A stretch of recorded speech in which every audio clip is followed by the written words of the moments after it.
on Twitter. Are you there? 3 dots. Hi, Jay. Hey. I wanted to ask a couple of questions. So I was taught by my prof that in St. John of Damascuse's work on holy images, he states that the saints are present inside the icons. This would imply that the saints are actually omnipresent, because you could have like multiple images of St. Luke and he would be in all of these icons. So my question would be, can only holy beings, or I guess like Elohim is probably the best word to describe it, be omnipresent? So the saints are deified, and so they're present via the divine energies because they're deified. So they're not present because they're God in a sense of divine nature, but they participate in the divine energies, which allows them to be deified, which allows them to be in a mystical way present. And that's why if you read Revelation 5 through 9, when John sees into heaven on the Lord's day, he's on earth, but he's in the presence of the heavenly liturgy. So we believe that the liturgy is heaven on earth, literally. And God is able to do that because he's God and he can bring heaven down to earth in the incarnation. So no, it's not omnipresence to be in outside of time and space. So what do you mean by, I'm just confused by what you mean by deified. Like they're given like not a godhood necessarily, but like, well, Jesus says in John 17 that he came to give us a real participation in the glory that he had with the Father before the foundation of the world. Jesus says, I have said ye are gods to the Pharisees. And Peter says that we become partakers of the divine nature. So that's deification, that's theosis. You really do become immortal. Okay, I guess I'm just confused between what you mean by like immortal versus like the understanding of like being in multiple places at once. For me, I guess would confuse me. So again, are the saints in heaven on earth or not? In Revelation 5 through 9, huh? They're not on earth, are they? I don't remember. Well, how is there an altar on earth in Hebrews 13? So they're in heaven. Heaven comes down to earth in the liturgy, is what I'm trying to say. Oh, okay. When John in Revelations 5 through 9 is praying in the Spirit on the Lord's Day, he's doing the liturgy and he sees into heaven and he sees the heavenly liturgy opened up, that he's in heaven. So heaven comes down to us in the liturgy, and that's how the saints are present. Okay. That makes a bit more sense. I'm still kind of confused, but it's okay. I have to read more, so. Well, read Revelation 5 through 9 and think about that as the heavenly worship service being also on earth. We are raised up into heaven. This is the incarnation. The incarnation brings heaven to earth and us into heaven. Heaven is already here. It's now. The kingdom of God is on earth. It's the church. It's the liturgy. So when Paul says in Hebrews 13 that we have an altar that we eat from, that the people who serve the tabernacle have no right to eat, he's saying that's the same altar. What I'm arguing is that that's the same altar that John sees in heaven when he sees the lamb slain in heaven. Why is there a lamb slain in heaven when John sees that? If Protestantism is true, the sacrifice is already complete, bro. There's no continuation of that or perpetuation of that. But yet John sees into heaven and he sees the lamb slain in heaven, and he sees an altar and he sees saints praying for the church on earth. There's saints under the altar praying for the saints, offering the prayers of the saints on earth to God. Do you understand what I'm talking about or not? Yeah, kind of. I don't know. What I'm saying is that in Hebrews 13, Paul talks about there being an altar on earth where we eat. And I'm saying that that's the same altar that's in heaven in the book of Revelation that John sees. You don't understand what I'm saying?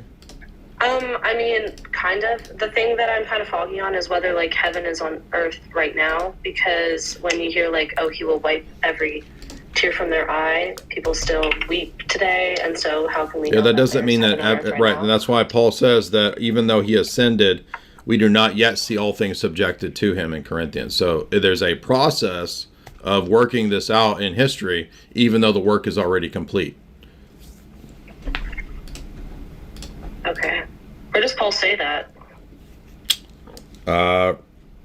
Right now we Just so I can write it down. 1 Corinthians. I'm going from memory here. 1 Corinthians. Okay. Right now we do not yet see all things subjected to him, even though he is ascended.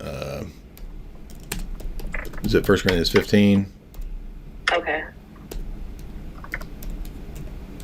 Yeah, I was just wondering because my prof is basically talking 1 about Corinthians how- 15:28.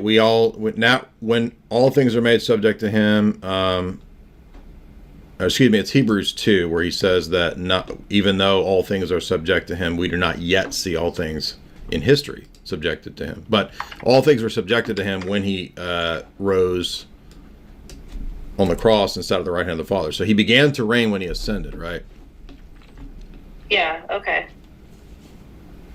That makes a bit more sense. I think my prof was just really throwing me off because we were learning about how basically in Mesopotamia they believed that God would reside in an idol that you made, and then she made the illusion that the Orthodox believe the same thing, and therefore it's like incongruent because of the fact that you can't have like multiple idols of a human, and then there would be the human would literally be inside the idol, and then that would that made me a little confused because I was like, what the heck?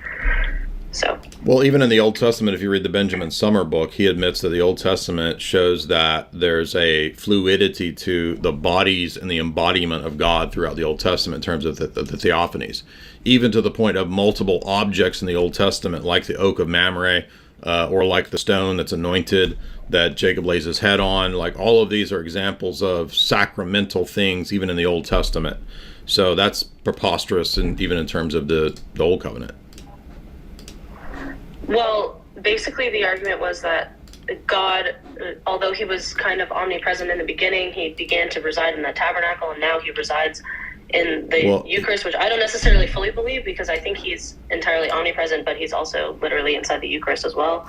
So it's just really confusing. Right. So this is false either ors. So yeah, I mean, I'll let you talk just a second, Father Deacon. So the false either ors, because Jesus didn't cease to be omniscient. If you read Philippians 2, when he engaged in the kenosis, right? So Philippians 2 is a kenosis passage where he willfully limits himself to be in a mode of being born as a human, as a man, right? So he's in the form of God, Paul says in Philippians 2. He never ceases to be divine or loses omnipresence, but he's in a special mode of his presence in the incarnation. And it's the same with the church or the sacraments.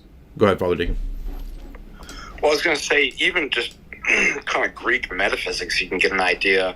For example, there's one form of triangle, right angle triangle or something like that, that transcends space and time, or let's say. But there's many instances of that one form in particular material instantiations, which is kind of like you were saying, like the mode. So this is why it's really important. It's not completely analogous, but this is why it's really important, whether it's what you were talking with the individual prior or this, a notion of kind of Greek metaphysics and philosophy kind of, it breaks up and clears the way from these things being kind of hang-ups. Do you see what I'm saying? So what I'm saying is that particular triangle, even though there's one form of triangle, doesn't mean that the triangle itself is omnipresent. Do you see? Does that make sense? Yeah, sort of. So there's many triangles, right? They're all triangles. Yeah. That doesn't mean triangle is omnipresent. Yeah. Right. Yeah. Okay. Well, because I believe that Christ is in the Eucharist, and also God can be outside of the Eucharist at the same time too. But like, obviously, my prof was kind of out to lunch on some things, which is okay. But yeah, that was just what really confused me about it, because saints at the end of the day are human and not God. So I wanted to see but they're deified. Let me do another either or. Jay and I always bring this up, that Christ is God, in one sense, is omnipresence, right? He transcends all space and time as the divine person and having the divine essence. But Christ walking on the road in Jerusalem is not in Athens. Do you see what I mean? Yeah. So it breaks this kind of either or. It's like, well, he has a special mode in the physical person of Jesus of Nazareth, such that he is actually in Jerusalem and not in Athens. While at the same time, in a different respect, because he's divine, he is omnipresent. And so likewise with the saints too, is that, yeah, there's a physical, but they're also united with God. And so they have properties that would transcend normal physical properties of being in the particular icon or when they were living, etc. Yeah, again, Revelation 5-9, you'll see that the saints on earth are aware of and know what's going on with the church militant, the church on earth, and they pray for them. So, again, it's the Bible itself that's telling us that the saints in heaven are involved in the earthly worship of the church and know what's going on. And so Protestants just don't typically think of the book of Revelation as a liturgical book or that it's describing an actual heavenly worship service.